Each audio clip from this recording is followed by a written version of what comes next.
having the resources, and some of them are not even showing up in the leadership. Would you date a bus driver? Would you date if a bus he owns driver? the bus?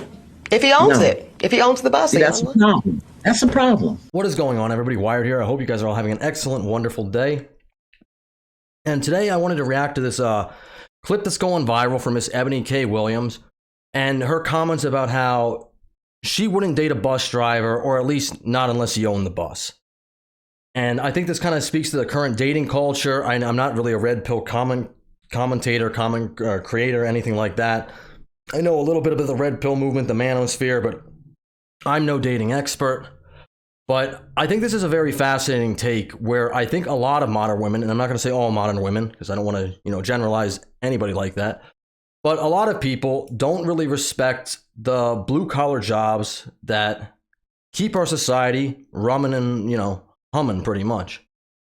But yeah, without further ado, let's get into the clip. That you've said that you cannot teach a man or tell a man how to be a man. So I will not ask you to indict men in this question. But I do want you to speak, Ayanla, to how women need to, position ourselves so that we can be in our divinity, so we can have our crowns right, how we can create and not build.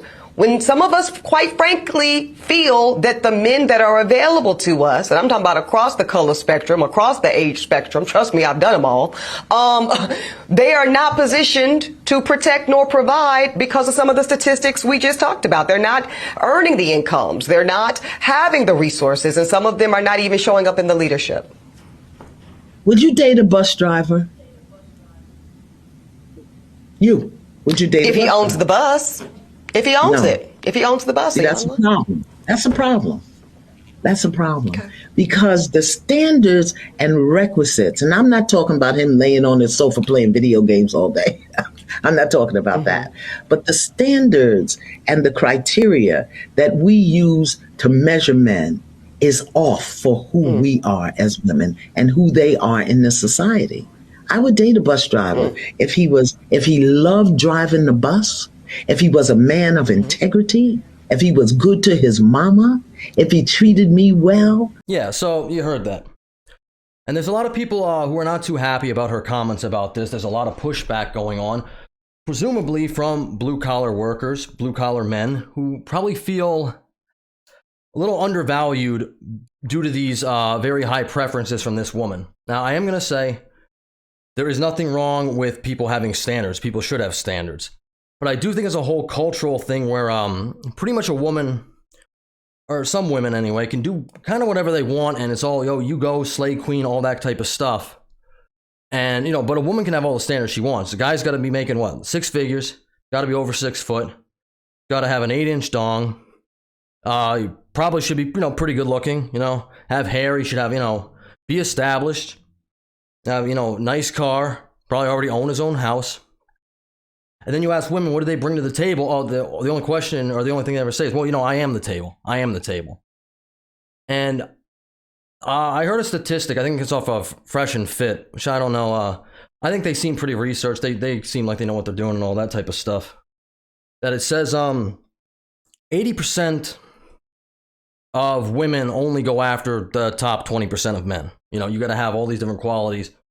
But then a lot of the time they shame men for their own preferences. If I said I want a girl who's, under 200 pounds, that would be bigotry, misogyny, all that type of stuff. I get roasted. So, men can't have preferences like this. Like I said, you can have your preferences, but they should be pretty much encapsulated in reality, something you can actually attain. But Miss Ebony K. Williams has actually responded to this, pretty much doubling down on her claims. So, let's take a look. Out of the 50,000 plus comments posted on social, I only saw a handful that even considered the possibility of a bus owner being a more aspirational position and recognizing that I am actually speaking and pouring into the ascension of black men when I said what I said. But see, no, some of y'all were too busy naming and shaming me personally and black women in general as undesirable, gold diggers, and much worse. Now, I suspect that some of y'all are the same men that were bringing home C's and D's on your report cards, only to then be coddled by parents that said, well, that's okay, as long as you're doing your best. Well, listen, I love and believe in the excellence of black men. So no, my dear, C's and D's or any other form of mediocrity is not okay. No, I will not create a soft place for you or anybody that I love to fall comfortably into the bigotry of low expectations. So I'm going to say one more time, there's absolutely nothing wrong with driving a bus. My mother Gloria drove one for years. But could it be that black America has been sold a narrative of average, regular, and typical being good enough for us? Well, see, that's called white supremacy. And in this case, it takes the form of conditioning black Americans to happily accept being a permanent American underclass. But see, because I know the truth about black folk in America, no, average is not and will never be good enough for me. And the gag is, I don't think it's good enough for you either. So yeah, she pretty much just doubled down on that one. I don't exactly know how the white supremacy thing comes into that, even I guess when she's getting, I guess, mostly criticism from black men, but I'm not even going to touch that because that's not what I'm talking about here. I'm more talking about the relationship dating dynamics and stuff. So I pulled up the definition of hypergamy, the action of marrying or forming a sexual relationship with a person of superior sociological or educational background.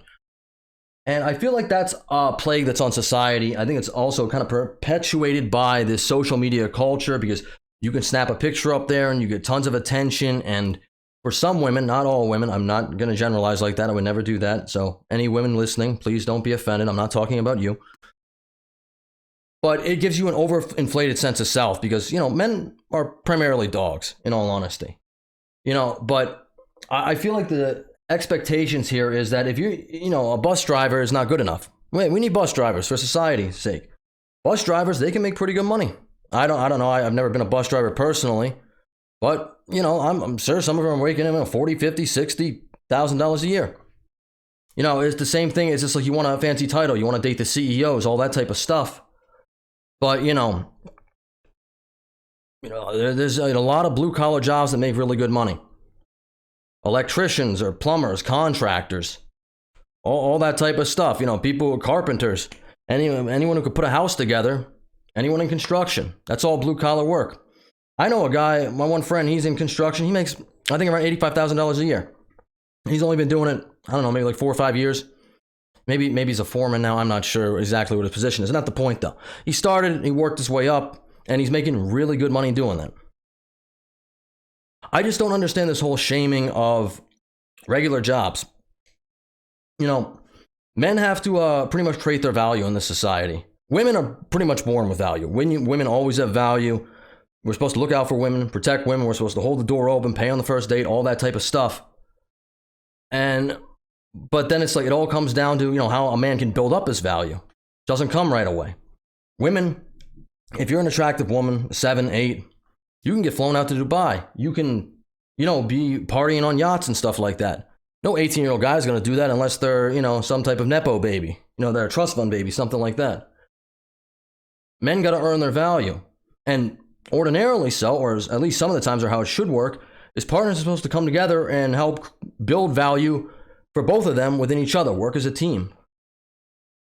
But that probably speaks to why this woman is 39 and she's still single and she's, you know, freezing her embryos because she's already consigned herself to, you know, single mother life because her biological clock is running out. It's very interesting.